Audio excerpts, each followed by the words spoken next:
Good evening. We are out here on the Sound side of Pamlico Sound, and we are here for Fun Fact Friday.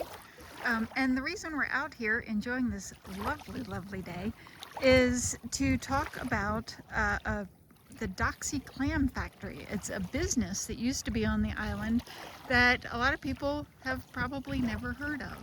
It was started by James Harvey Doxsee in Long Island, New York, and they processed clams, the Doxsee Clam Factory.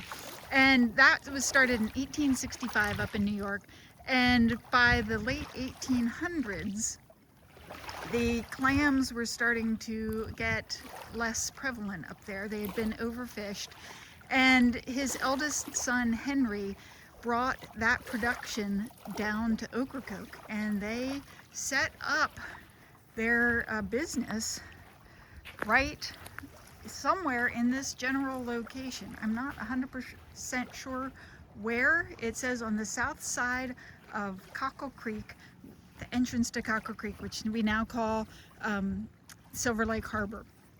So somewhere in this general vicinity is where they set up shop. And that was in the late 1800s, 1897, 1898 sometime. Then Henry brought that production to Ocracoke, set up, by all accounts, a rather large operation that hired the local fishermen to go out here onto Pamlico Sound to harvest the clams, bring them to shore. They would bring them into shore. They had a couple of long buildings that would process the clams. They would cook them, steam them, and then they would hire the local ladies to sit at long tables and harvest, or not harvest the clams, but shell the clams, shuck the clams. They would simply throw the clam shells out the window. They would take the meat of the clam to steam it, wash it. Well, they'd steam the clams first, then they'd wash the clams, then they would pack the clams, put them in tins, seal the tins, and send them off for sale, production sale, all over the place, off the island.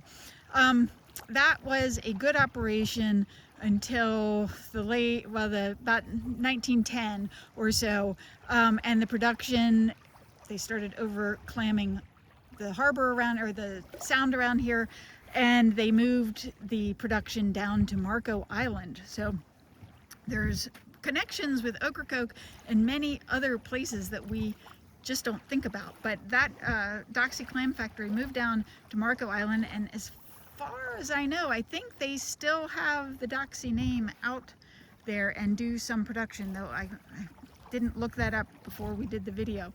But one of the other interesting things about the Doxsee Clam Factory is that sometimes you can still find some of their glassware that they would use during their production, and I have a little bit of it right here that I will show you. Now, I will say I am out on the Sound side on private property, so most of the time, unless you rent a house right next to the Sound, you're not going to be able to just walk the shoreline looking for this glass. But if you're out in the summertime